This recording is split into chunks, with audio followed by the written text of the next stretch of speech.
Week 2 was another wild one in the NFL, and we're going to go game to game and break it down and give our biggest takeaways from what was an insane week of NFL action. Guys, it started on Thursday night in Green Bay. The Commanders went into Green Bay. The final was 27-18, but it was a bigger blowout than that leads you to believe. What do we think about the Packers after this game, James? They're NFC Championship representatives. That's all I can say. We have been preaching this. We thought they should win the NFC North. They should be the second best team in the conference, and there's no doubt about it. Of course, yeah, they still have some of the same pieces, but what they add with Micah Parsons and Jordan Love just getting more weapons, and the tight end for the goddamn Pack balled out as well. Just, hey, man, just don't be stealing the exciting whites trademark. That's the only thing I don't like. Other than that, big dog, hey, I think they're the second NFC representative. Yeah, are we concerned about Jayden Daniels' injury at all? What's our pulse on this? Honestly, it's not looking good for most starting quarterbacks in the NFL. We have 5 in total that are riddled with injuries. Jayden Daniels, you have Joe Burrow, J.J. McCarthy, we have Justin Fields, and we also have, who else? Did you get Brock Purdy in there? Purdy, there we go. Yeah, that's a lot of great starting guys. Definitely affecting most people's fantasy teams, including myself. Joe Burrow being really weird, very odd. Turf toe, concussions, ankles, shoulders, elbows. Yeah. Do y'all have any suggestions for what we can rename turf toe to? I really feel like we need to rename turf toe. It doesn't sound like it's a huge injury, but when you actually read what it is, it sounds like it's agonizing. And there's a reason why Joe Burrow is going to be out the rest of the season, most likely. Can we come up with a different name for turf toe? I agree, because turf toe, when I read it, I'm like, okay, like maybe he won't play the rest of this game, but he should be back next game, right? And then I read into it, and I'm like, okay, so he's probably going to be gone for 3 months, so he probably won't be back until the playoffs. Okay. Just call it like under toe fasciitis or something. I have no idea. Yeah. I don't know what else to call it. Yeah, because when I hear turf toe, I'm like, dude, get the out of here. But you mentioned it. It was like, rub a little dirt on it. Come on, keep playing ball. But I will not be surprised if Joe Burrow ends up being the 2026 Comeback Player of the Year. Oh, yeah. Get the odds in now. Get the futures place now. It's going to be Joe Burrow. You're not kidding. Spence, I'll say this, though, about Washington. I'm not worried about Jayden Daniels' injury. I will say this. I don't think he'll have a sophomore slump, but I think what's actually coming to light is if you look at last year's schedule and who they technically beat on the quarterback side, man, let's just say it ain't going to be as easy as last year, man, playing some of the teams you did. Or I should say playing some of the quarterbacks you faced. So the game of the week this week, though, guys, was definitely what went down in Arlington. The Giants and the Cowboys had a duel for the ages. 37-40, the Cowboys get the win in overtime. Brandon Aubrey, shout out. He is easily the best kicker in all of football. I've seen some crazy takes, though. Some people talking about he'd be a first-round pick if he was drafted today. Like, let's calm down. He's still a kicker. But Brandon Aubrey is an absolute weapon for the Cowboys to nail a 64-yarder, to go to overtime, and then to win it in overtime. Brandon Aubrey, he's got nuts of steel, absolutely. But what do we think about Russ, guys? Dude, Russ had the game of the day until he got to OT, and then it just went, oh, okay, this is Denver and Pittsburgh, Russ, because the first 4 quarters, dog was slinging that rock. I was like, oh, man, Russ is back. Forget Jackson Dart. And then that punt that he threw in OT to basically give the game away. I ain't gonna lie, I felt bad. I felt bad for the guy. Very close game, but was a nail-biter indeed. It would have been nice to see the Giants overtake the Cowboys. But it didn't happen, and that's all fair in love and war. Yeah, maybe another of your Cowboys fans. Seahawks go into Pittsburgh, 31-17 there, the victors. I'm going to say this now. I think the Steelers are bad. I think they stink. You think they're bad? I think this is a bad football team. I know they got the win in week 1, barely, but look at the team that they beat, the Jets. Look how they played in week 2. We'll get to them in a moment. I think the Steelers suck, and I think the end is near. Oh, my God, dude. I mean, it was a bad game. I mean, you get 2 turnovers by, or I should say 2 interceptions by Aaron Rodgers. You get the bonehead play of Caleb Johnson and the special teams. It seemed like all this week a lot of special teams blunders. Yep, special teams. But yeah, Spence, if they can't run the ball, man, this team's probably cooked. 100%. Rams It's been a went into very muddy game, like very muddy wins. Yeah. But hey, Sam Darnold, that's what he made a living on last year in Minnesota. The Rams went to Tennessee, 33-19. They are the victors. I said it last week. This Rams team looks like they're one of the best in the NFC, and they definitely looked the part on Sunday. But I'll say Cam Ward, I wasn't always a believer, and it might have just been one play that did it for me, but I'm a believer in Cam Ward now. I've seen enough.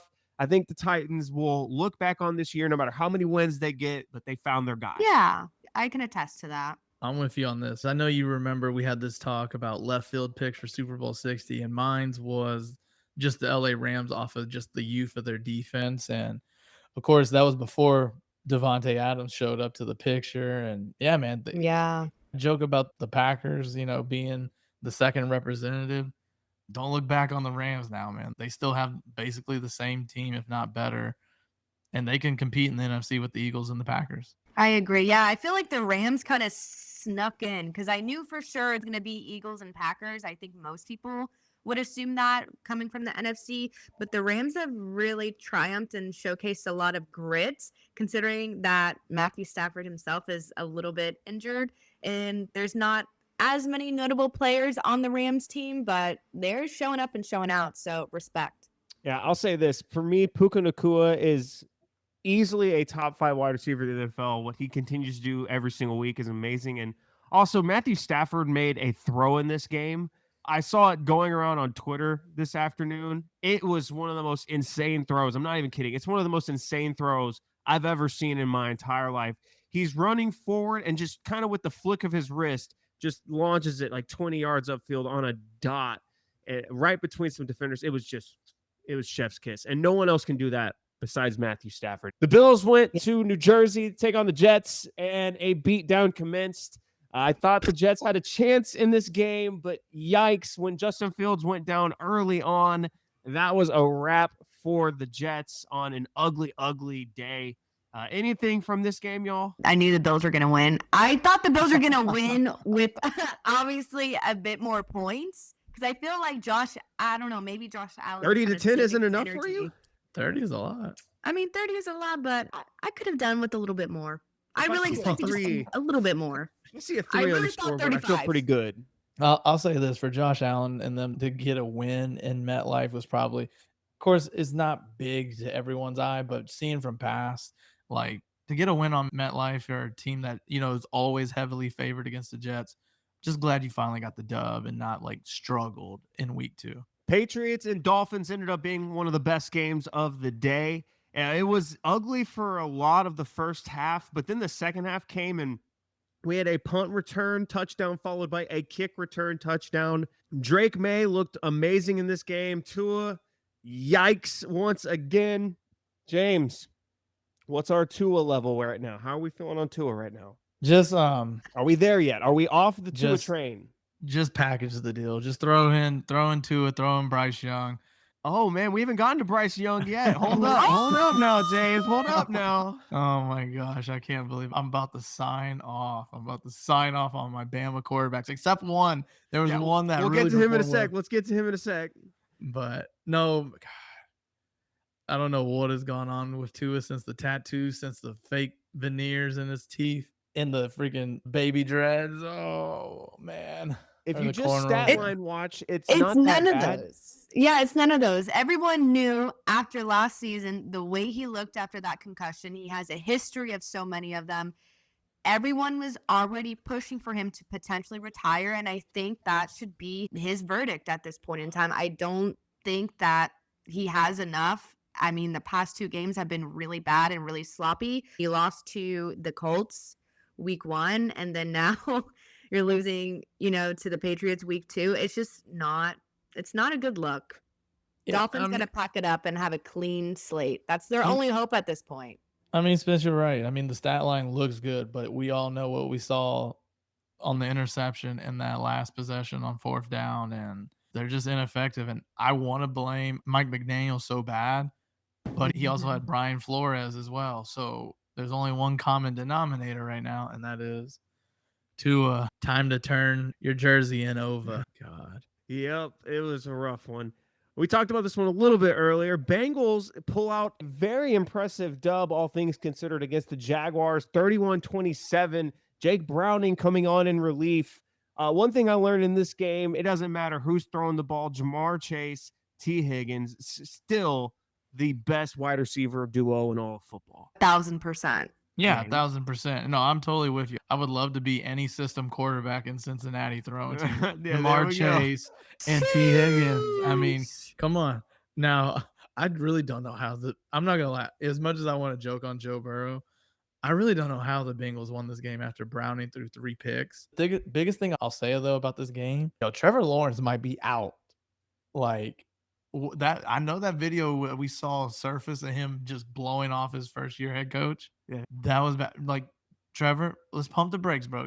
You haven't, I mean, yeah, you've won 1 playoff game, but think about it. Like, the guy blew a 30-point lead on you. So, like, you might have not done anything on your end, but for you to be called all generational sunshine, this and that, pump. Relax. People, he doesn't get enough criticism for how he completely choked away the division in 2023. Oh my God, dude! They were Say it louder for the people in the back, Spence. Say, hold up, where's Tracy Hambone at, bro? I remember that motherfucker. Yeah, he was. People don't talk about that enough. They were 8-3, and then they lost like what was it, like the next 6 games, and yeah, it was a wrap. Yep, they finished 1-6. Yep, and choked the division away to the Texans. That was just an insane game. And I'll say this: I've seen a lot of discourse about Brian Thomas on the timeline about him not putting in a lot of effort. Some of those passes, I definitely think he could have tried a little bit harder.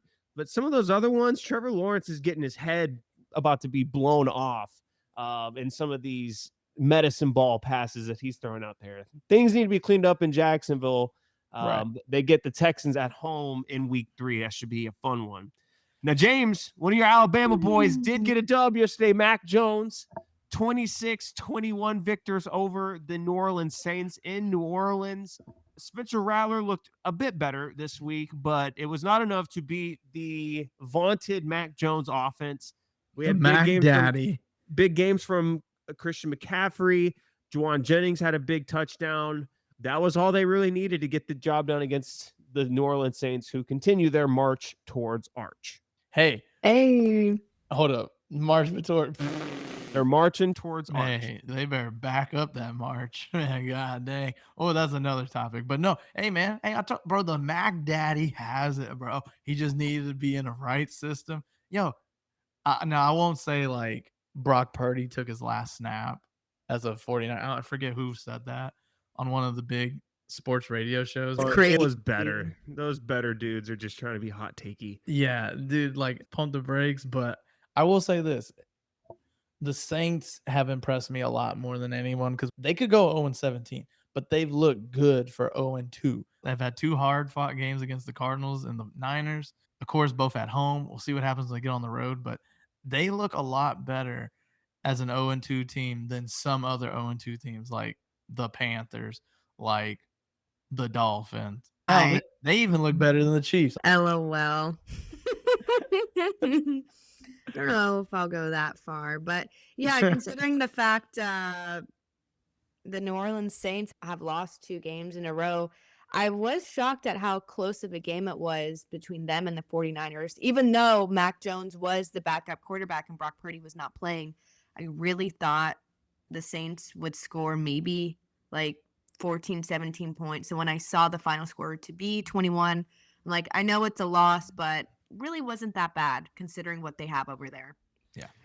Ravens blew out the Browns 41-17. Not much to talk about here other than, hey, congratulations, Dylan Gabriel, on your first career touchdown pass. Woo! Yeah. Shout out. As a matter of fact, the takeaway I got out of this game was the behind-the-scenes report hearing that Shador said, no, I don't want to be drafted by the Ravens because I'm not going to play. I have a hot take. Brother, he made the right choice.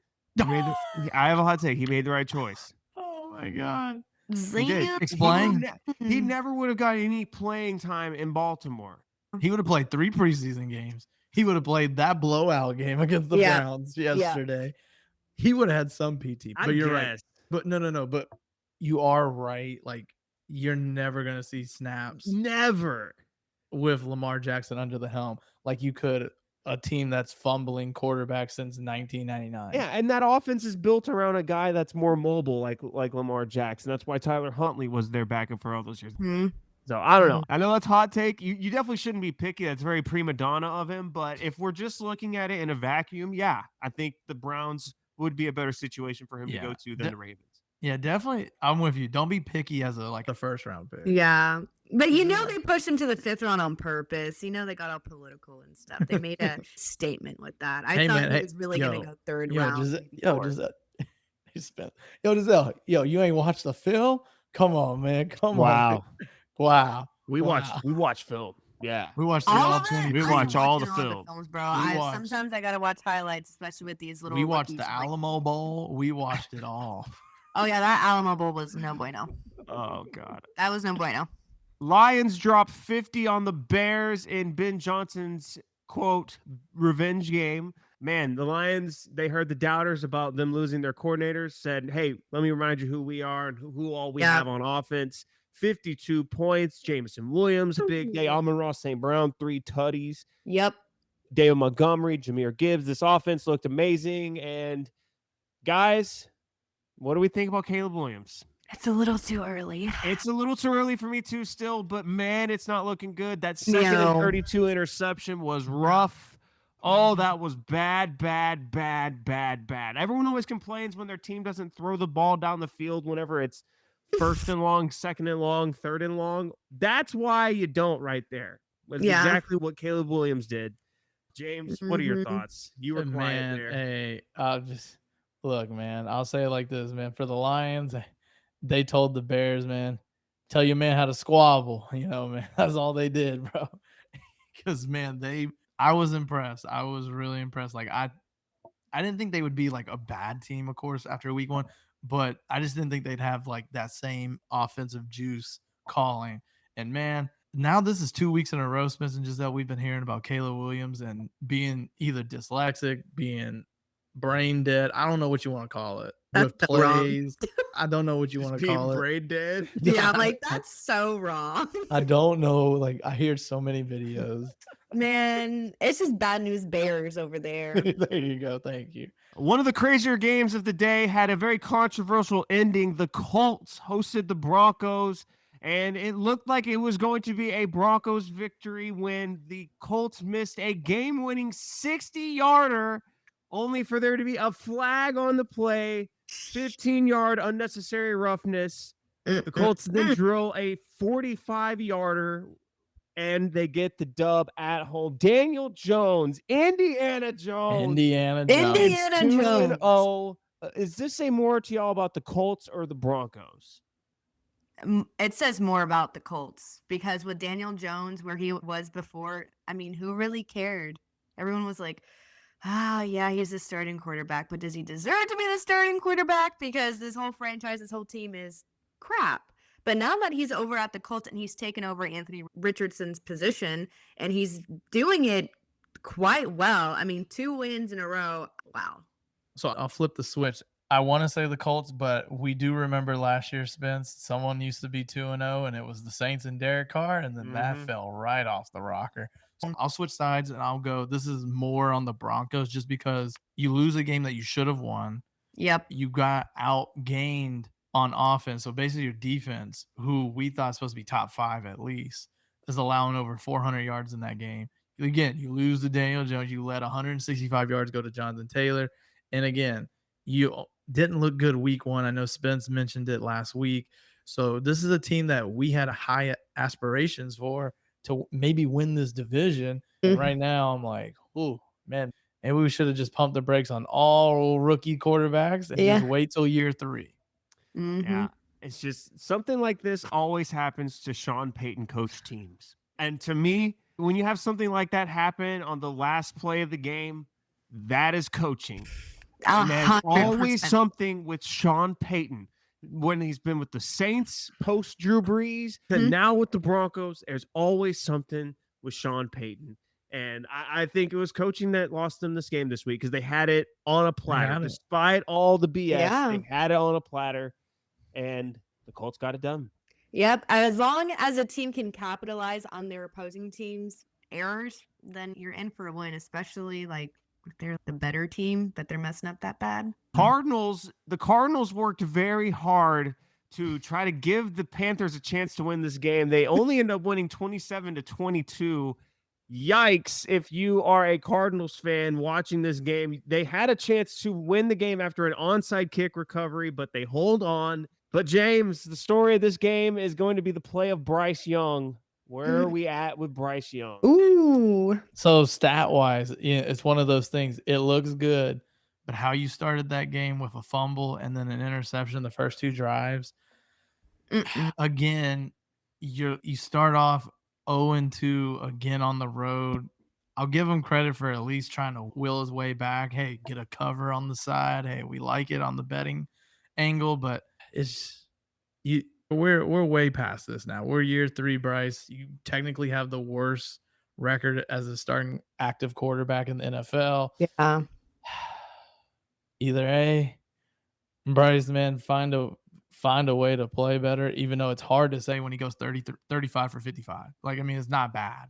And 3 TDs and 1 pick, but it's the little details, man. It's the context in between. And, oh, Bryce, I'll have to put you on the same boat as Tua and float you off. Meanwhile, don't look now, but my pick to be the NFC West champions are 2-0. Don't look now. The Arizona Cardinals. Again, they did their best to give it away, and Marvin Harrison Jr. still needs to show up this season, but I think we got something brewing there in Arizona. I like what Coach Jonathan Gannon is doing there. All right, the game of the week, America's game of the week in Kansas City. It wasn't as fireworks ridden as the Super Bowl was, but once again, it's the same result. The Philadelphia Eagles get the dub in Kansas City, 20-17. Now, James, Jalen Hurts didn't even have 100 yards, right? As he said, shut your ass up, man. We won the game, big dog. And hey, at the end of the day, as I like saying, there's different ways of skinning the cat. And right now, we can skin the Chiefs 3 different ways. We beat them 2 times now in Arrowhead and won the Super Bowl. We've blown you out once. And guess what? We beaten you when Jalen Hurts throws for 250 yards. We beat you when Jalen only throws 101 yards. But I will say this. Why is everyone griping over the tush push? I have never seen so many more, Giselle, excuse my friend, so many vaginas from men in my entire life. It's crazy. This. I love the tush push. The tush push, don't get me wrong, it's not aesthetically pleasing to look at. No. But if it didn't get banned in March, then don't complain about it now. Like, exactly. And it's not like any other teams can't do it either. So it's like, why are we complaining? You either got it or you don't. You either beat them or you join them. I think the trash talk from the Chiefs side, it was just honestly so sorry. Just stop. At least lose with grace. Yeah, like, look, and to be honest, if you think about it, look at the last 2 games for Pat Mahomes. He has not looked good against the Eagles. And think about it. These are 2 different defenses. There was more veterans in the Super Bowl. We are more younger now. If you want to blame Travis Kelce for the drop, be my guest. But I will say this. What the Eagles do in the second half adjustments, I don't know what Vic Fangio does, but keep doing it because you've allowed 30 points in the first half, but only 7 in the second half between the Cowboys and the Chiefs. Let's keep that going. I like that. Sunday Night Football, the Falcons got an impressive dub, I felt like, over the Vikings in Minnesota. I didn't see it coming this way, and it was ugly. It was after all the points that were scored in the Sunday afternoon games. For Sunday Night Football to follow it up like that, it kind of felt right. Like, that's what happens in the NFL usually. It usually gives you some balance at some point. There was a total of 7 field goals kicked in this game.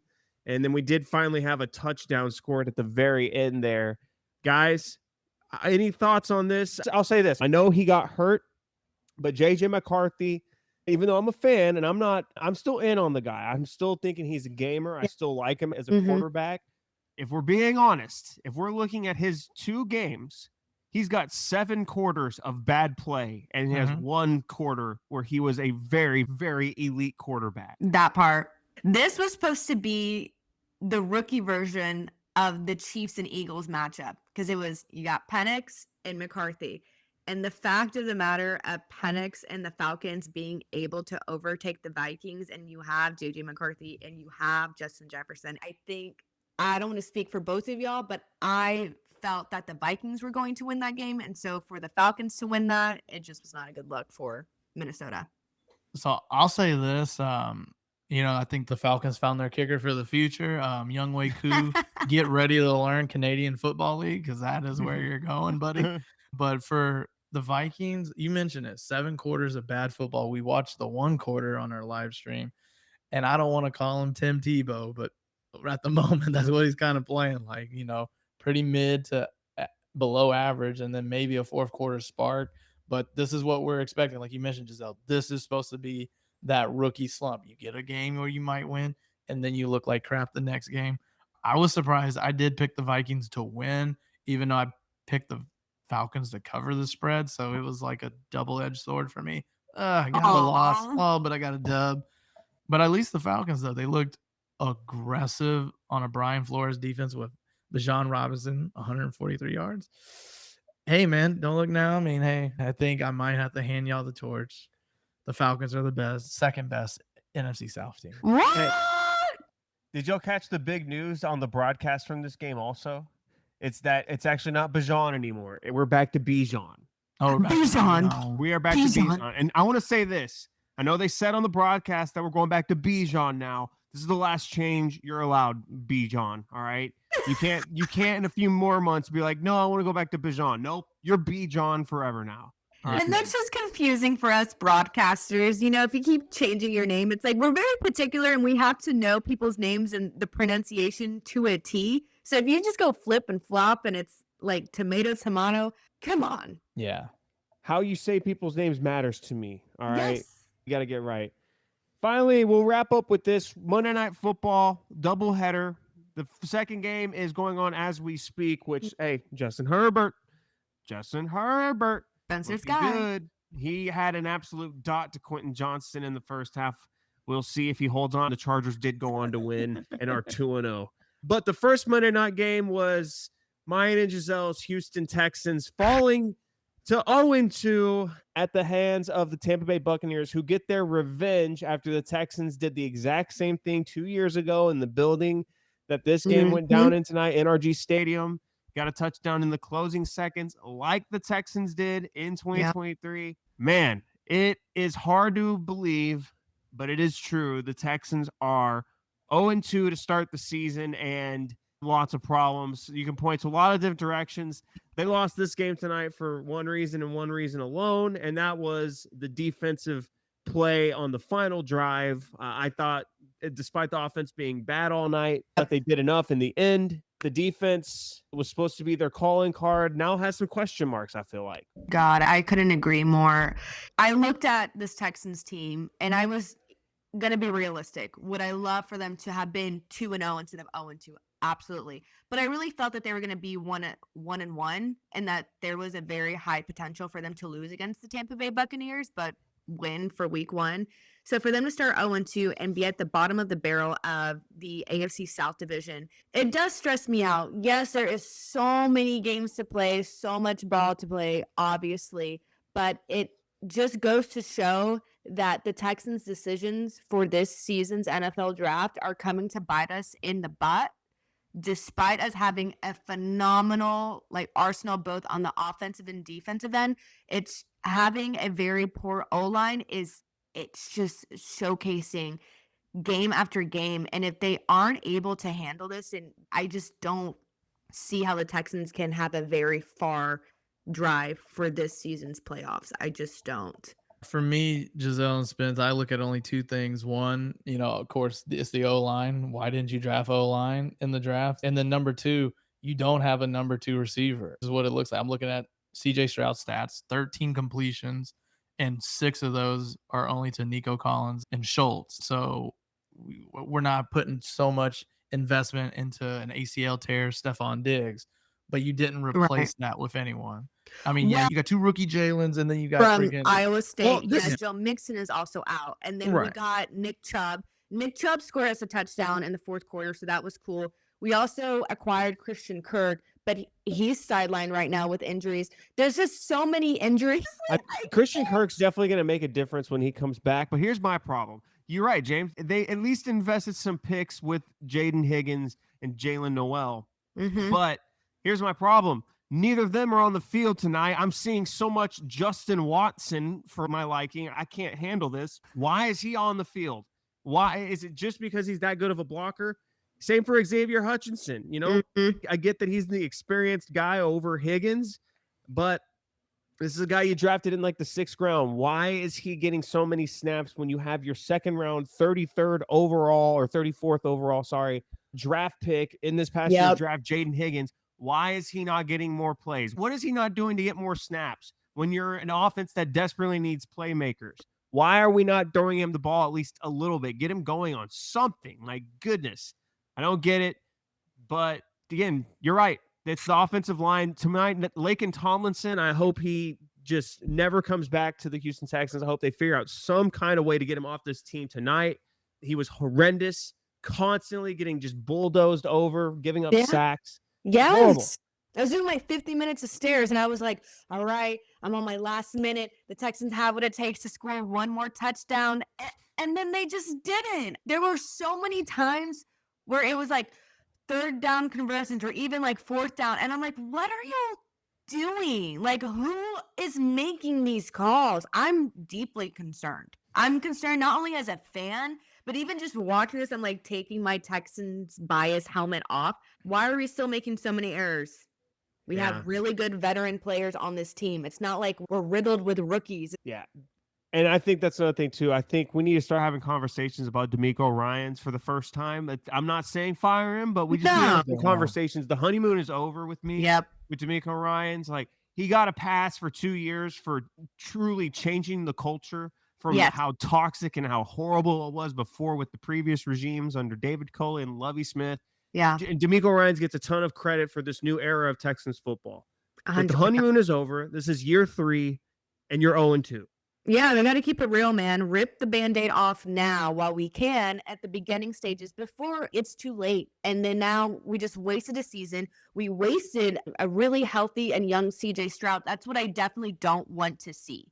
Because on the offside of that, you have Joe Burrow, who plays for the Cincinnati Bengals, but he's been riddled with injuries off and on throughout his time as a pro quarterback, where luckily for us, we don't have that with CJ. So I don't want them to waste this talent, potential, and youth because our O-line is trash? Really? No. Yeah, it's terrible. I said it before the season. We're playing a science experiment with CJ Stroud's career with this horrendous offensive line they're putting in front of him. And so far, it has not worked out. But y'all let us know in the comments, what were y'all's biggest takeaways from week 2? And we will see y'all later this week for Big Pick Energy week number 3.